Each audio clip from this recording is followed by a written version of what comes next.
Hello, Andrew Day. Bob, how you doing? I'm doing well.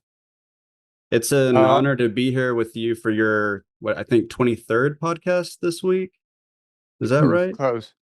I've actually done six. One of which wasn't mine. I was lucky to be a guest on the Homebrewed Christianity podcast. Hmm. I haven't heard of Trip, it. Trip I don't think Fuller. I have. It's progressive Christians with a pretty liberal theology. Okay. Interesting. I'll check that out. It hasn't aired yet. And I think I actually may run it on our feed as well. I don't know. It was because it was a departure from the norm. Right on. And I guess we should say this is Earthling Unplugged, where you and I chat about the items from the latest Earthling, which is the Friday edition of the Nonzero Newsletter on Substack. And we also talk about other things, politics, Hmm. culture. And it's also a chance for us to make announcements and do some housekeeping. For example, you have a Zoom call with Enzian members coming up. So Hmm. people who are subscribers who have a paid subscription on the Non-Zero newsletter on Substack. We had to reschedule that due to a very serious and unforeseen family emergency that's going to happen on July Huh. 31st. You won't be able to make it. So we've moved it back to Wednesday, August 7th. Is that right? So we know that there's going to be a family emergency on July 31st. That's an unusual emergency. Often you get shorter notice on emergencies, Andrew. There are some omens. Yes, definitely. There are omens. Yeah, no, actually, it's a long story. I screwed up. I should have known that I wouldn't go. The reason is family related. It's not an emergency, and I should have known that I couldn't actually do it July 31st. So we're going to do it a week later, Wednesday, August 7th, 8 p.m. U.S. Eastern Time. If you're not a non-zero newsletter member and you'd like to be in the Zoom room, we're going to discuss mainly foreign policy, but I'm also open to other questions. Um, so be there. Foreign policy, and that will let us discuss if anyone asks questions about it, your progressive realism piece. I think that's when we first decided to do foreign policy as the theme. So if people Mm-hmm. want to bring questions about that, that would be good. To compensate for the fact that the Washington Post, generously ran like a long, like 3,000 words of Hmm. this. It's In the even print longer in the edition. newsletter. Hmm. In the print edition, a kind of adapted version. And as it happens, that was the day after the assassination attempt. So the number of people who Mm. read that piece in the physical edition of the Washington Post is zero. Well, And maybe. I mean, a lot of people, probably more people than average, picked up the Washington Post that day. well, Like, I know that's a my dad nice, will go pick up all the newspapers whenever there's a big happening going on. that's a heartening way to look at it, Andrew. You should make a living as a therapist or something. Yeah. Yeah. I have an optimistic mindset. But Do that you kind of really? Is that true? Is that true? I think maybe You more than you kind you. of do Yeah. compared to G- me. Generally, I mean, I can be kind of a worrier, I guess, but not too bad. So the Trump assassination thing you just said, I mean, it kind of segues into domestic politics if you want to talk about that a little bit. Obviously, it's been an extremely tumultuous, chaotic, even past couple weeks or even past month. And as the Trump versus Kamala presidential race kicks off in earnest, I think there's one question that's on the minds of all your fans, Bob, which is, are you feeling coconut pilled, or at least like coconut curious? I feel like I just fell out of a coconut tree, and it's been an illuminating and enlightening experience. I'm feeling great. No, actually, I am. For reasons that I cannot articulate, I'm feeling a little more optimistic about Kamala Harris. I mean, I always thought she had a better chance than Joe Biden, but Yeah. I thought there were alternatives to her that would have a much better chance than Joe Biden. Uh, but I'm kind of feeling the Kamala mojo. I don't know. How about you? There's something in the air, right? There Am I? definitely is. Yeah, sometimes my analysis of American politics just takes the form of like introspection. Like, how do I feel? And that can be dangerous because then you can extrapolate. People constantly do that and assume that everyone is reacting the way that they are. But Mhm. yeah, you kind of feel this vibe shift. I mean, it was helped obviously by extremely positive news coverage. I do think I'm more critical than you are and more suspicious than you are of the process by which Biden was pushed off the ticket and Kamala was kind of, there was this coronation for her. Hmm. I might even be willing to kind of defend the coup framing a little bit that you've objected to, although we don't necessarily have to get into that. But yeah, I think I like Kamala. I definitely think she's a more formidable opponent for Trump than Biden is. She can bring the message in a way that Biden, because of his age-related deficiencies, is no Hmm. longer able to. And on the coconut thing, I said this to you earlier. I mean, I said something like this to you earlier. It's kind of a testament to how stupid our politics is that whole coconut spiel just became part of the meme war. Meme as in not like Richard Dawkins, but like the stupid internet version of meme. Because you would think instead of focusing on that, conservatives might notice that she was expressing like a pretty conservative insight about, it's like it's not like left-wing collectivism, it was like right-wing communitarianism, if you get the distinction. Like she was talking about how we exist in a context, as she put it, how if you want to help young people, you have to be aware that they're not just individuals, they're shaped by their families and by their educators. And so it's like a whole communal framework that matters when you're thinking about Now, their did you well-being. see? Did you see the larger clip? All I've seen is the famous, very short excerpt, and she just says, "My mother used to say, you young people, it's like you fell out of a coconut tree. Don't you realize you're connected to you exist in the context of all that's come before and all it is, or something like that." So, in other words, you're connected to the past and you're connected to the larger world today. Yeah, I Is there saw more? I should have looked more into the context of this quote about the context. But yeah, I zoomed out a little bit more than that, and it's still kind of like all about the coconut tree or leading up to the coconut tree. I think she was talking at one point about the environment and then Uh-huh. generally about young people. So she might have been expressing this conservative seeming view, like in the service of some something about social justice or something. But I think you get my point. There's kind of like a coconut conservatism there. There's a coconut conservatism. I couldn't have put it better, and we'll probably never put it that way again. But the yeah, I mean, there's also this kind of Eastern vibe. Now, her mother is of Indian heritage, and I'm pretty sure, I assume Hindu, not Buddhist. But this is certainly. But first of all, there's a lot more overlap between early Buddhist philosophy and early Hindu philosophy than is commonly appreciated. In fact, some Hindus have been known to say that perhaps Buddhism is getting too much credit for certain ideas, but one of them is very much the idea. I mean, it sounds cliched when you say, "Well, you're interconnected with everything," um, but in Buddhism, that's really explored philosophically. In fact, a version of that underlies the kind of obscure concept of emptiness, and there's other. So it's kind of it's kind of Eastern to say you are so finely interconnected with everything that thinking of yourself as an independent entity is almost misleading. Not that she said that per se, but there's a lot of directions you could go with this. Yeah, And, that's and interesting. I mean, I'm more familiar with like the Western philosophical tradition, so my mind went to like it's obviously a stretch, but to like Edmund Burke or something, or the people who care a lot about context. But yeah, I should have realized there's like Eastern versions of this, of course. If anything, Eastern thought is thought to be more, in Eastern culture is more about like your ancestors and respecting old people and such. Well, you think of especially the Confucian tradition in China when you think of that. I mean, in traditional society generally, there's probably a lot more of that than in, say, modern America. Hmm. But no, it's like in general, what seems to be happening at this moment is that like uh the forces of Kamala are like embracing the memes that have been used against them, kind of. And that's very smart. I mean, they've handled this pretty deftly. Like these liberal online supporters were right to make this into like a meme thing and to not try to be, hide it and be embarrassed about it. Hmm. And the laugh, it's a fine laugh. I like laughs. Has Trump ever laughed? Seriously, have we ever heard Trump? It seems like once I did hear him authentically laugh, but I forget what it was. I did notice actually during the Republican convention, someone said something that he found funny. And, the camera's like kind of constantly on him when he's out in the audience. And I thought that's the first time I've ever seen him with like a genuine laugh. Hmm. Because he tends not to. I was like, oh, maybe he has been changed by by this assassination attempt.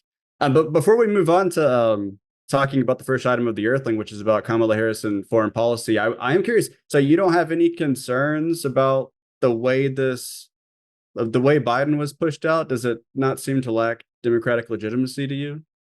Um, well, I mean, as far as the Democratic part, Kamala will be chosen by the Mhm. delegates who were selected by popular vote. So there's that. Now, as for the way Biden was pushed out, I guess the reason I think coup is misleading is, I mean, first of all, it's not actually a formal position of power.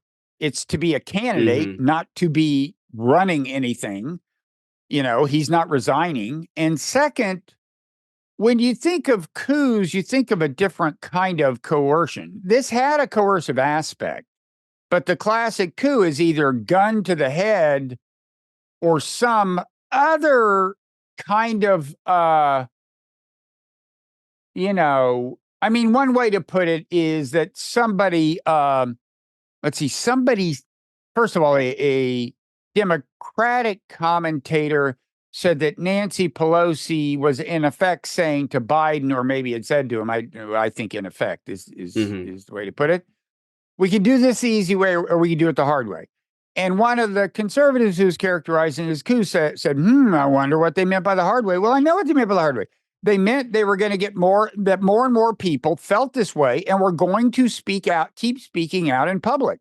Yeah. So that's not a private form of pressure. I mean, I'm, isn't, is it, can you think of something we'd call a coup where all of the pressure is like transparently applied? Everyone can see it. It's in public. And it just consists of people expressing a view. I mean, I, I I don't see know what you what we could, mean. I see what you mean. Although I don't think it's been totally transparent. Like I would like to see more reporting on what exactly the combination of carrots and sticks was that got him to make this decision. But I was thinking of what it more stick like, do they have other than we will speak out? And I don't know. I'm trying to think. well, I also like I was thinking of it more like an American style coup. Like in the same way that we talk about propaganda or corruption. Like propaganda in America is much less blunt and overt as in North Korea, it's conveyed Mhm. through like a free press or a corporate private media. So that's different, but we still can kind of find the term useful sometimes. And corruption, Bob Menendez notwithstanding, it usually doesn't take the form of like an explicit quid pro quo with like exchanging money or gold bars for someone doing something. But there's kind of a legalized, like above board form of corruption that we have. And Which yeah, is I like did what? Which is what? I mean, I think of well, like corruption the per the se way as being illegal, but what do you have in mind? well, I'm thinking of the relationship between donors and Oh yeah, it is politicians. corrupting of the democratic process. That's Mhm. true, and that's a huge problem. And Oh, it's a and well, there now we know actually that's a good point because that was going on. Is that donors were saying we are withholding money until you step down, which is yeah. pretty coercive. Now that was publicized too. We knew it was happening. Hmm. Um, but again, I don't know. It just seems like these are common forms of pressure in American politics, as you say. Uh, I I don't know. I guess part of my view is just colored by the fact that it was so obviously something that Biden should have done long ago and Jill should have encouraged. It's just, Yeah. uh, No, I totally agree with that. Like, I don't think he should but be president. I don't think he should be the candidate. I think Kamala will be a much more formidable I mean, candidate. also the conservative coup claims were often cast in these dark terms, Hmm. as if, I mean, some people were really talking as if when he announced it on Twitter, hey, it's weird we haven't seen him, Oh as yeah, if he that really was was so locked stupid. up. And I mean, it's Hmm. like the guy has COVID. Give him a couple of days. No, the paranoid right, as the paranoid right always does, got way ahead of the evidence and then made the whole discussion seem kind of crazy. I don't Yeah. disagree with that. I just thought it was kind of weird that he and his campaign staff and chief of staff and everything were so adamant that he was going to continue. We're in the race and we're going to win. And I'm not Well, stepping down. as commentators said, in a situation like this, they always say that until the moment it changes. That's just the smart strategy. Hmm. until you've really decided. But yeah, I thought he was, at some point, I just thought maybe he was gonna, yeah, hold his breath until he turned blue. But, um, Well, should we get into talking about the lead item of today's Earthling? sure. I mean, the only other thing I'd say is that, last time I checked, the, um, the numbers had improved a little for Kamala. I think some poll must have come out today because Trump was at 65% a week ago on the prediction on the betting markets, and now he's down to 60. It had been like 63, 64, occasionally 62 until today, down to 60. I think maybe a good Michigan poll came out for Kamala or something. I don't know what, but there is some actual momentum here. Yeah, for sure. And I mean, Biden wasn't as far below in the polls as people think, but Kamala is doing better than he was now, based on the latest polling. Yeah, I think the betting markets assumed that she wasn't much of an improvement. I'm guessing Biden was at about six. They were giving Trump about 65% in any event, but now they are adjusting. Hmm. So yeah, for the lead item, it's about future possible President Kamala Harris. And we're basically asking, what would a President Kamala Harris foreign policy look like? She's a bit of a black box on this issue because prior to being in the Senate, she was Attorney General of California, which is not an office that requires its holder to think very deeply about international affairs, obviously. And as vice president, of course, she's just kind of supported President Biden's foreign policy agenda, which is appropriate. But we write that those who favor U.S. foreign policy restraint, as we do, have some reasons to be optimistic, maybe cautiously optimistic about a Kamala presidency. And you're the one who made the main addition to this item that made it lead worthy. So you want to take it away? Yeah, I mean, I didn't really do the spade work. I think you did more than me, but I was pleasantly surprised. I'm cynical about these things because I consider the foreign policy establishment to be so powerful that there's never much hope, and to be so kind of stuck in its ways. Mm-hmm. Um, but I will say that it turns out that the guy who's currently her national security advisor as vice president and is thought of as the leading candidate to replace Jake Sullivan as national security advisor if she becomes president is this guy, Philip Gordon, who I didn't know anything about. But look, by definition, he's got to be, in a sense, part of the blob, or a member, certainly a member of good standing of the foreign policy establishment. But as such people go, he's got a lot to be said in his favor. Mm-hmm. I mean, first of all, so he was in the Obama administration, and he, after he got out, he wrote a whole book about what a bad idea regime change wars had been. Now, the book was what, 2022 it came out? And 2020. 2020. And of course, Mm-hmm. by that time, that was not a radical idea. I mean, obviously, Iraq hadn't worked out, Libya hadn't worked out. I think his book goes back much further in time. I think all the way to maybe to all the way to the 1953 Yeah. coup in Iran. Mm-hmm. It But does. but the thing that really got my attention is that while in the Obama administration, apparently he strongly opposed the policy of arming the Syrian rebels. Now that seems safe to me to say to me that didn't work out well. I mean, especially when you view it as part of the broader arming of rebels that was done not just by us but by our various friends in the region, that had various agendas and our various rebel groups. I mean, in the end, it just fanned the flames of a civil war. There's over 500,000 people dead, and Assad stayed in power anyway. So it was just, and it's left things more unstable. I would guess that it's prepared the ground for border disputes to come. Um, and he opposed it at the time for real within the White House. And it is, I mean, first of all, among the people who didn't were Anthony Blinken and Jake Sullivan. Uh, Mm-hmm. Blinken, they were both in the Obama White House, and Sullivan championed arming the rebels. And I think we can safely infer from a Wall Street Journal article we linked to that Blinken did too. And there weren't many people raising doubts about that at the time. Even today, there aren't that many people who complained about that. It seems to me. I just don't hear much about it. It's and I think it's important because it's like the third element in the trifecta. Okay, we tried regime change by ground invasion, Iraq. We tried it by aerial bombardment, Libya, and then we tried it by proxy war, Syria. Okay, it never works. We've tried everything, and so I think it's important to recognize what a failure that was. And if I can just go on one more second, it's so funny. You sometimes hear people say in like their indictment of Russia.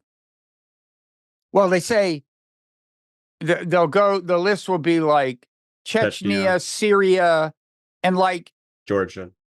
Yeah, and only one of those, Georgia. Well, even Georgia is a close call, but at least Georgia is a sovereign country that did not want Russian troops in it. I mean, there are other fuzzy aspects of the way that played out, but you know, with Chechnya, it was completely brutal. It was horrible, but it was not. It was part of Russia. They were trying to tamp down a separatist movement in Chechnya very brutally. So that's not like us invading Iraq, and neither is them going into Syria because the Syrian government wanted them in there. So that's not transport aggression either. And it's funny how people call all of these things Russian, military interventions, but it's often a misleading term. Now, the invasion of Ukraine was the invasion of Ukraine. That was a clear violation of international law, but it just, I mean, and also nobody talks about the fact that we have troops in Syria right now, which is also a violation of international law because the government doesn't want them there.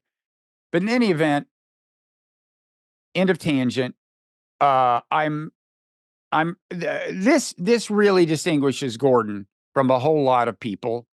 And then there's also the fact that Daniel Larison, whose judgment I trust, said that he's been much better on Iran than most people, and so might make it more likely that a Kamala administration would actually pick up on the opportunity posed by this relatively moderate president who was just elected in Iran.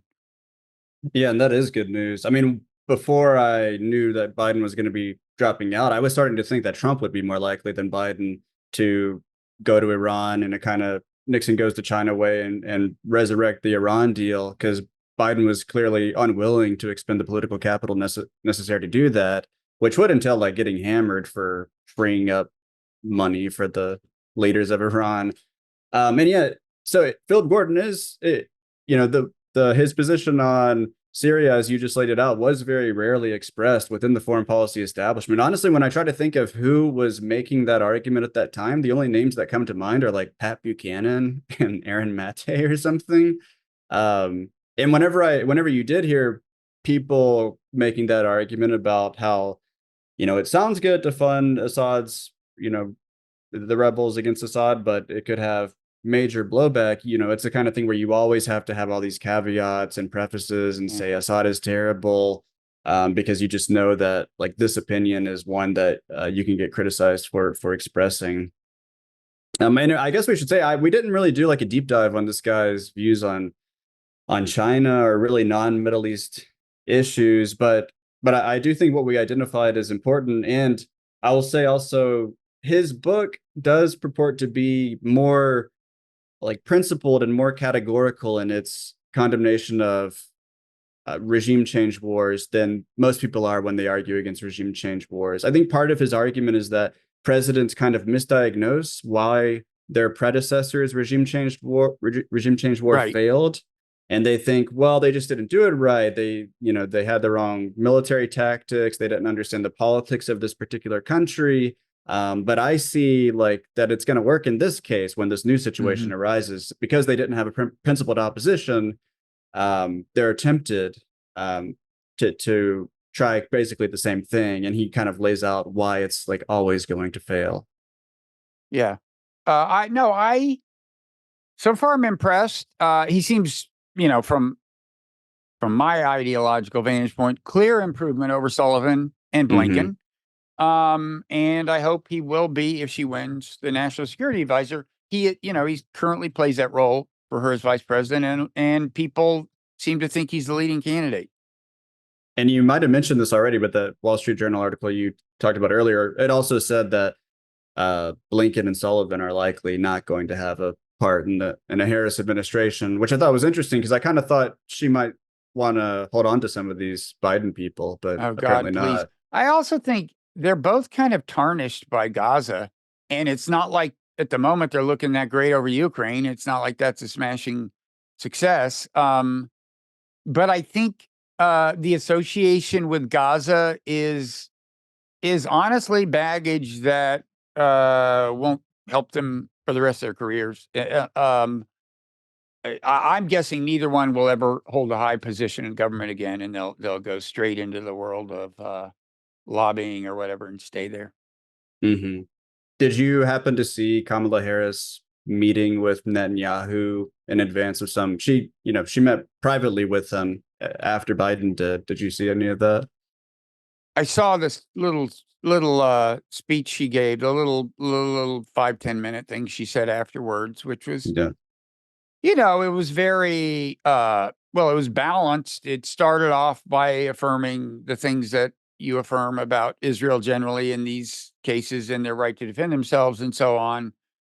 But when she got around to talking about the plight of Palestinians, it seemed more heartfelt than what you hear from Biden or God knows, these spokespeople, Matt Miller and what's his name, Kirby. John Kirby. Um, the so and also substantively, I would say there was a little more balance. Mm-hmm. It's a very tough it's a very tough issue for an American politician. But she seems to be uh, paying attention to the part of the progressive constituency that's very upset about Gaza. I noticed that in the prediction markets, uh, Josh Shapiro's governor of Pennsylvania's chances of being vice president have gone from like, I don't know, 38 to 24 or something. And I think that's because he's getting heat because he's been very, kind of ardently pro-Israel. He has supported legislation that, anti-BDS legislation that some people consider anti-free speech, withdrawing funding from universities based on their positions and so on. And, we had that item months ago in the newsletter that was just about how things get distorted on social media on both sides of the Gaza issue. We looked at examples from both sides. But one case was this restaurant Goldie's in Philadelphia, where pro-Palestinians were protesting, and Josh Shapiro, among other people, condemned the protests as anti-Semitic because it was a Jewish-owned restaurant. But the Philadelphia Inquirer did a piece on what was actually going on, and that wasn't what the protest was over.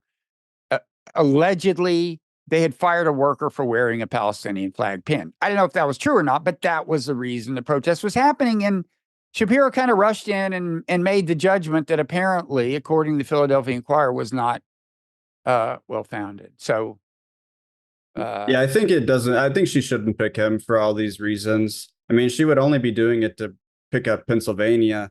well, that's a big pickup.